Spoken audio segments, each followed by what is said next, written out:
Okay, sorry, I was on mute. So, hey guys, welcome today to the 101 session with a thought leader. And today we have one more thought leader with us. Her name is Meenal Goswami.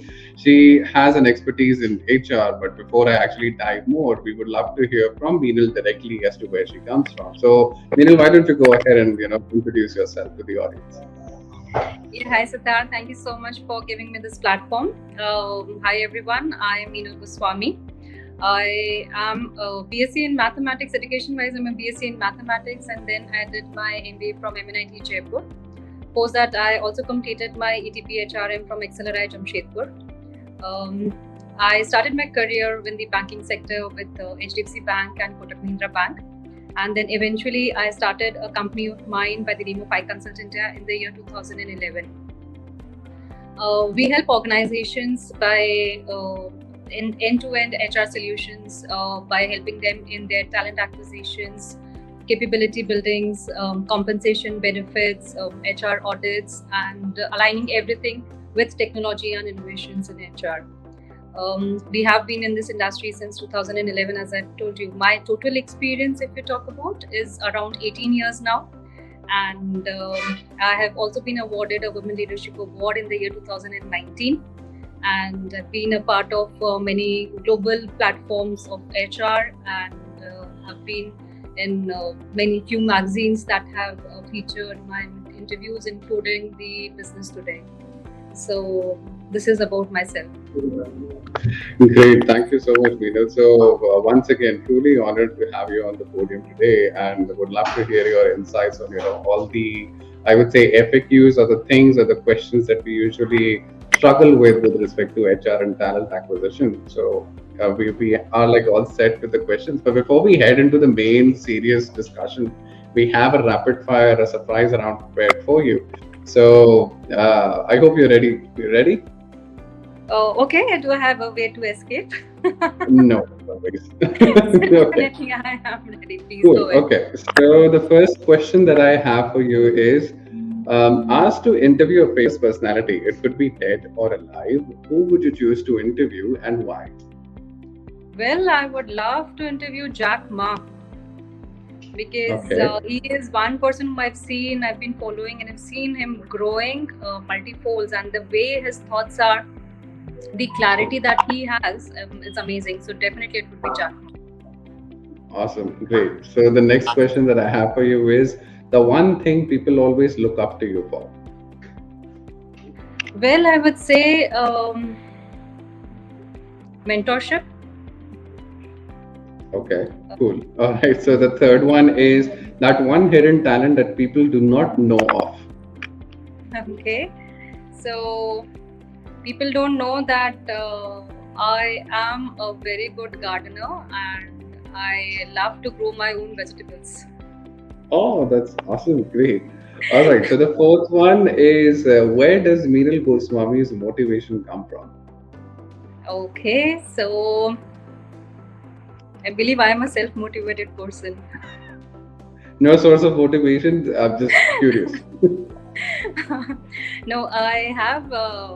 There's not a single source of motivation, but when I see people around me who actually are on a platform where they actually want to move forward in their life and they're not able to, I just feel motivated seeing them कि यार कहाँ से struggle करके they've come to some level, then why not me?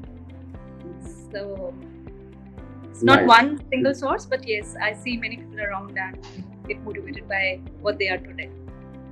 Great, awesome. So that's actually a learning for us too. So rather than surrounding yourself with stuff and get everyday problems, why don't you just look out for motivation, which is like almost every other place around you. So I'll actually take that with me.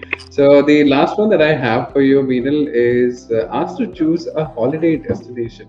What would you pick, a beach or a mountain? Beach or? Mountain. Beach for sure. Okay, so I am with you over there. Cool.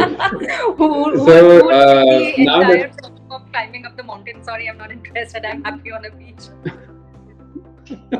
got it. So now let's move on to the next section of the rapid fire, which is swipe left and swipe right. So swipe right is something that you agree with, and swipe left is something that you don't agree with. Okay, so the first option is morning coffee. Left. Swipe Okay, left. not a coffee person.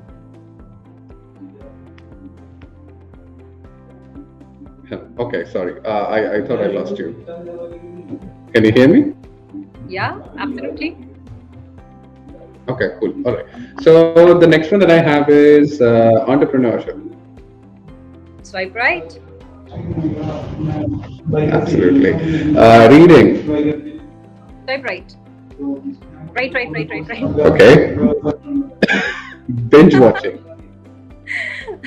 Swipe right. Oh, okay. Cooking. Sorry? Cooking. Swipe right. Oh, okay, cool. So now we are over with the rapid fire. So you did great, Meenal. Your answers were spot on, crisp and concise. Now we know a little bit about Meenal Goswami, as to who she is. So now let's dive into some serious, Q&A and some discussion points. So to start with, Meenal, like you rightly said, you're an expert with talent acquisition. We have heard this term. People usually, straight away start comparing it with recruitment and other stuff. But at the end of the day, we would just like you to explain in layman terms as to what is talent acquisition altogether. Well, talent acquisition is basically acquiring the right talent at the right time and building capacities and capabilities so that an organization is able to meet its business objectives. That's what talent acquisition is. So we wanted to hear that in the most crispiest manner, and you just helped us with that. Great. So the next one, Meenal, we have is what is the importance of finding the right fit for any given role? So do you think talent influences growth? Yes, definitely, it is very important. Else, organizations will not be able to reach their business objectives, and individuals will not be able to reach their goals. So, in order to grow both the individuals and the organizations, it is very important to align the individual capabilities to the required roles.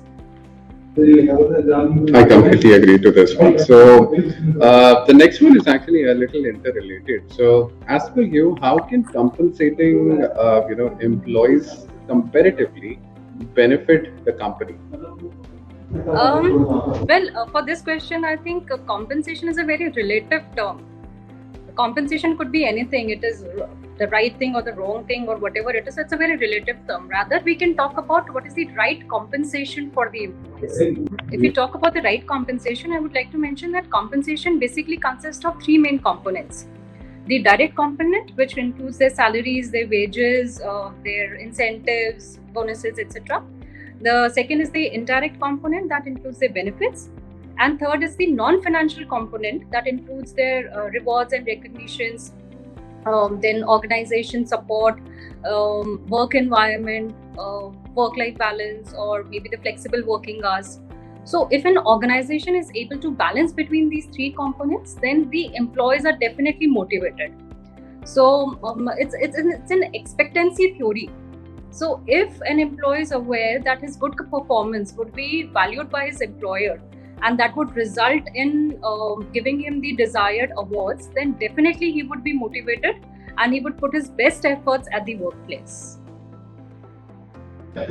So actually, I had the next question. So this is somewhat interrelated, so I'll skip that one. So the next one that I had was you actually indirectly answered that one. That so it's like how does the right compensation changes the employee's approach towards work? So I think you rightly mentioned it that if you can very well address compensation. You just can't ask a compensation because it could be anything. It could be the right way of compensating, or which is the other way of, and it could be in different ways. So it has always to be the right compensation that motivates an employee. Absolutely, I agree with that. So the next talking points I would actually talk about is first of all, so we have heard this term, but I think if you can just shed a little light on it. So capacity building, as to what exactly is capacity building, and how does it correlate with a company's growth?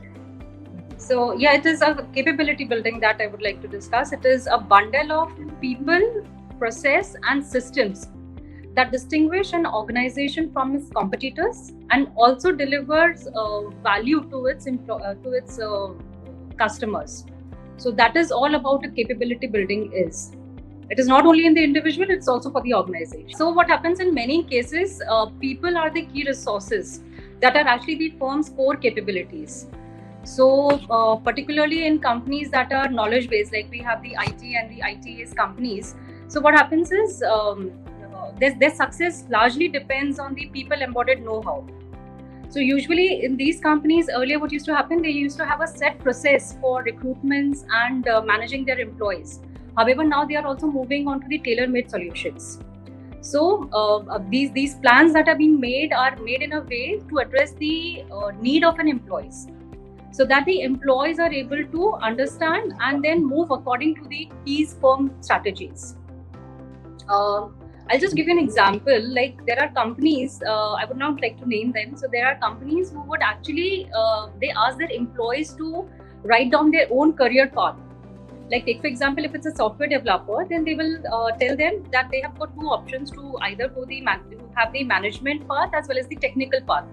And then they will allow the person to actually move back and forth between these two paths. So this is the flexibility now that the organizations are developing for their employees. Got it. So I actually remember, a few years, a couple of years back, I actually went through something like this too, wherein one of my senior managers actually, told me to, why don't you go ahead and, design as to where do you want to head to properly. So that's how he phrased the entire question. And now I'm able to relate as to, yes, because gone are the days when the companies used to give you a career path. Acha, ab aapko aisa karna hai. This is now what you're next supposed to do. So if the companies are just following that, then they are going on a very traditional way. But now these companies they're just developing and they are asking their employees to define their own paths. Absolutely. So I agree with you. So like I said, I have experiences, so I can now relate to it as to where that came from. And then you would also say that now you'll be able to understand what is the company's key strategies and how you would like to align yourself with that. Right. I agree. So I remember, like you rightly said, I think post that we had a detailed discussion. I was there with my senior manager. He helped me devise the entire thing, the roadmap, what you're expecting, how now, you could be a proper fit in different segments and, how I can play an important role. So yeah, I completely agree to hear. So the next point, Vinil, that we have is your advice on which is the best. So this is actually sort of a controversial question. I'm not sure how we can place this out. So we have this now. Some people say this is with respect to a job portal question, to be very honest. So it's like some people say this brand is better, this brand is better, probably the third is better. But as per you, which is the best job portal out there, and probably how and which one can young professionals primarily focus on so that they can get better opportunities? Well, you've already said it's a very controversial question. So I would not like to answer it in a way that there is any specific job portal that everybody could be looking for, because it is all about the availability of talent. So a talent might be available on a job portal today, a particular talent, but then it might not be available. It might be available on another platform maybe after a week. So I can't just compare a job portal with another one. There are some job portals would have more of the IT and ITES talent, and some would have more of the technical talent. So it is all upon the availability. So it is availability of the talent. So you can't just judge a job portal basis of that. Got it. So I would actually ask it in a different way. So let's say if there is a young professional point of view, right? So something way back, if I look back at my college days when I was hunting for a job. So I remember this question came, although I learned the hard way out, but this is obviously for the people who are out there. What's the best way to actually look for the right set, or to hunt down those right set of opportunities for yourself? Well, if you are a young professional, I believe social media has given a number of platforms where one should be visible, because visibility definitely leads to credibility. So if you are visible, if you are continuously posting some of the thoughts that has been required and some sensible information on any of the social media platforms, then definitely companies and people would look onto you and they will understand your thought processes and would really like to have such candidates for them. So got it. Okay. Yeah. So the next one that I have. So there are a number of platforms today, and the best part for today's generation is they are very tech savvy. Even we would not be aware about कि अच्छा ये platforms हो सकते हैं, but then they are like too fast, every day changing and just developing themselves. So they can be available on all platforms. It's not specific कि भाई इसी platform पे they are on one specific platform, then that is what is needed. They can be anywhere. They have to be everywhere, rather not anywhere, but everywhere. I so agree. So that everywhere part definitely is true. Great. So the next one that we have, if you can talk about this. So this is again something which has been, I would say, a very not controversial but more of a debatable factor since ages. So this is with respect to the skill gap. So we know that right now there are certain institutes who have been able to bridge that gap. This is probably when you have learned the academia point of view and when you're out in the corporate world fighting the war that you're supposed to now. So you suddenly realize that the things that you learned are something that you don't know anything. You have to start afresh from where you want to now, probably for a role or something. So a tip basically, or probably some insights from you as to how can candidates first of all identify the skill set gap which they have between what is demanded by the employers and the modern education that trains the candidates for. So how can they identify it and then work on it? So practically speaking, it is very difficult for a candidate to understand the difference that what is actually taught to him in the institute and what is actually demanded by the companies. Because if they are aware, then they would have done that. But that is the biggest challenge that we are facing right now.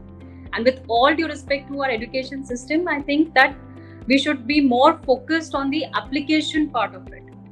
So our system today is entirely on gathering of knowledge rather than applying of the knowledge. So as you said that there are many institutes and there are many vocational courses as well. However, again, that how to apply those courses in the practical aspects is something that we need to be more focused on now.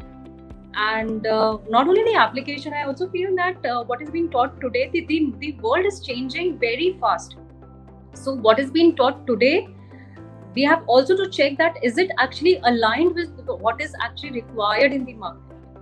So that gap between what is being taught and what is required is again something which I think we need to rework and rethink as an institute, as a thought leaders, that how could this gap be fulfilled by the education system for all the candidates which are there today, or rather the students which are there today.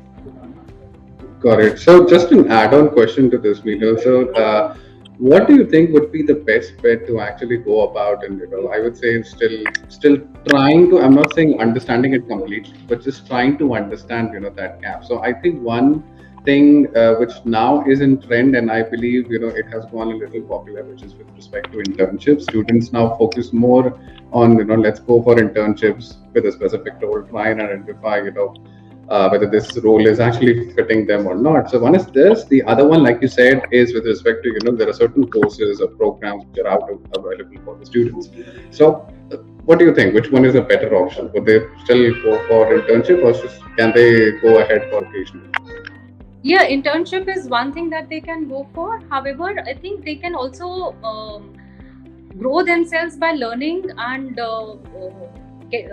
rather thinking on the platforms that can be of interest to them, thinking on subjects that can be of interest to them. So once they are out in the market, when they start giving interviews, they understand that they also understand that the generation today, they're very smart, very, very smart people, and they're very volatile as well. So when they are out in the market and understanding the market scenarios and talking to the potential employers, they understand that what is the gap. So one thing is definitely internship then they can take, and the second thing is they can even look onto some courses that can enhance their knowledge and enhance their base in terms of when they can next go for the interviews. So again, both the ways they can just grow themselves. So I think whichever is better as per a specific individual. So because obviously for some students it's for them it's comfortable to go for an internship, or else it's like no, let me test the waters first and go for something like a program. So again, look which way you want to go by, yeah, and then approach it. Yeah, exactly. Because as I've told you, this generation is very, very volatile. So sometimes what happens is because they apply for an internship and then they think, "Arey yaar, ye to mere interest ka nahi hai. This is something that's not of interest to me." So they leave that in between, or they're just frustrated out of it. Let me find something else, and then something else comes up, and then they are not even satisfied over there. So rather than that, it is always better that they give a thought to themselves that what is exactly that they want to do. Not exactly, but then at least what's their inclination, what would actually interest them, and then probably they can learn about that on some of the other platforms, and then they can move ahead making a career out of it. Got it. Perfect. So moving on to the second last question. So we are almost down to the last set of questions. So the second last question that I have for you, it's actually with respect to the workplace environment. So this is again something that now initially it wasn't there, but I've seen corporates are now focusing a lot about how should the workplace environment be. It should stay healthy and all that stuff. But how can the if you can just share the light a little bit, maybe with few examples if possible, that how can the workplace environment affect the overall workflow at the office? Well, speaking very frankly, a workplace workflow is basically a process. So workplace environment cannot affect the process. But yes, if you are talking about the culture, then culture is something that is formed over the years. It is actually the fabric of an organization. It is something which is not built in 5-10 years. It is something that the company has developed over a period of time. It's a story of years together. So if we are talking about it, then that definitely it is something how an organization will be nurtured to form a culture, and then this culture can impact the adherence of the process. So it is like that. So if a company's culture is such that the people are all time thinking of finding innovative ways to do a particular project, then the entire process will be formed in that ways. They would always try to adhere to that, try to move it in a specific way. However, if the culture of an organization is that every time new processes are made and then they are redesigned and nobody is following it, then it is a cultural difference, and then it will work accordingly. So then it is all about, if it is a process we are talking about, then definitely the culture will be helping in adherence of that process. Got it. And some very valid points over there, Meera. So thank you so much. And I completely second as to what you said. And that definitely plays a very important role. So I think you rightly portrayed it. It's more of that cultural thing that you have to fix in so that everything fits in and plays well accordingly. So now coming actually to the last question that we have. This is with respect to this is related to COVID and now the post-COVID effect that we as individuals have had. Like everyone is actually going through that. So as COVID affected obviously the work-life balance across the industry. So it's like there was nothing that was impacted. That was actually not impacted by COVID. So your advice on how can the employees as well as the employers establish the new normal? First of all, what's the new normal, and second of all, how can they actually work on it? Okay, well, the new normal has got lots of definitions now. Work from home, hybrid models. So these are everything that is coming into flexible working hours. That is all which is now a new normal. If I talk about then employers should now they should rethink, revise and redesign their processes and systems. And it should be in a way so that it is segregated, that what can be done from office, what could be done remotely, or what could be done in a hybrid form. Like take for example, if it is a manufacturing unit, so definitely a manufacturing unit have to work from the premises itself. It cannot be a work from home. However, the purchase department of a manufacturing unit can work on a work from home or a hybrid model. So organizations have to start thinking and redesigning in that ways. And if they think on these lines, then definitely they'll be able to strike a balance, and then they would be even saving on cost, because earlier if for an office premises a company needed a 10,000 square feet of a space, so today they would just need is a 5,000 square feet of a space.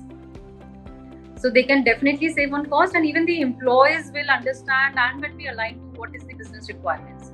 So it is now more on the flexible hours. It is about 8 hours of working. It is not about a 10 to 6 working.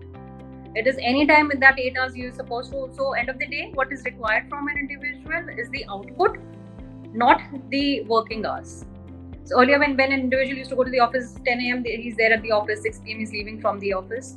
So now this is not what is required. It is required that you are at home. This is the organizations need to redesign, rethink their process. Now this is the end result that is required from an individual. And then let's talk about that only, rather than what is the time you were sitting in front of your computer and working. So agree to this. But just the last add-on question that I just clicked my mind, Veenal, if you can help me with this too. So since you're talking about the new normal, and like you very rightly said, these are the new normals, which is there, working offline, and flexible hours and all those details. So just a little insight from you as to, since you are dealing primarily with talent acquisition, and like you rightly said, you ensure that the employers or the clients have the best fit. So as per you right now, basis on the new normal, what is the best fit? If you can share a little bit of an insight over there too, what's happening in the employer's mind as to what exactly are they looking for? What is exactly the best fit for?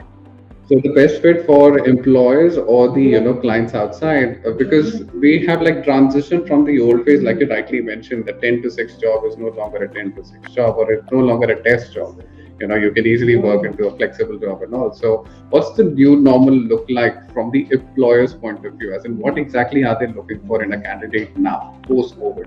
So earlier in some of the industries, they're very specific about having an employee who's a local candidate or who's ready to relocate or just be there for them. But then now they are looking is more on the skills of an individual, and if the person is operating remotely also, then also if it is fitting their organization strategy or the organization output that they are expecting, if the person is fitting that criteria, then they are even open to take the people who are ready to work remotely, or maybe in a hybrid model where they would be required to travel maybe once a month for 2 to 5 days or something of that sort.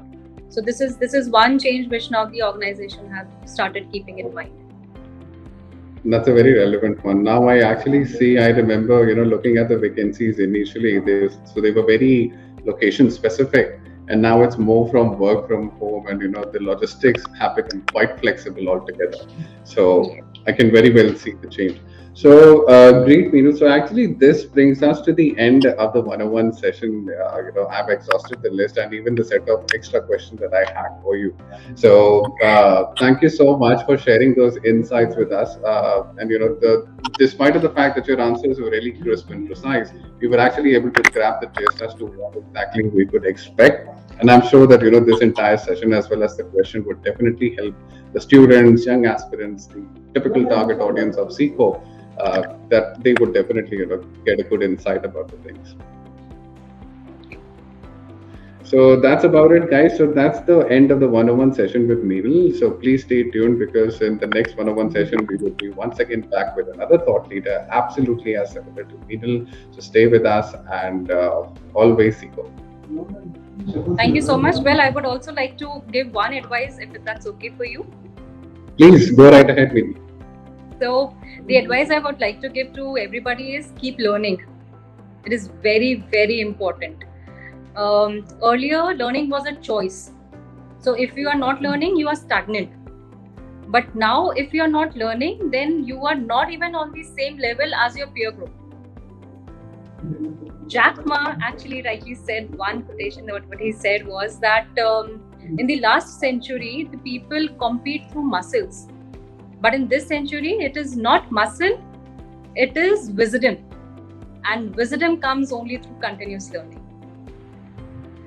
So completely agree to this one. And obviously, that's the prime focus of SECO too. So we simply say that even if you're learning like this much in a day, that's still, you can count it as a fruitful day. You learn something. It will give a compounding effect. This much learning will give a compounding effect end of the day. Absolutely.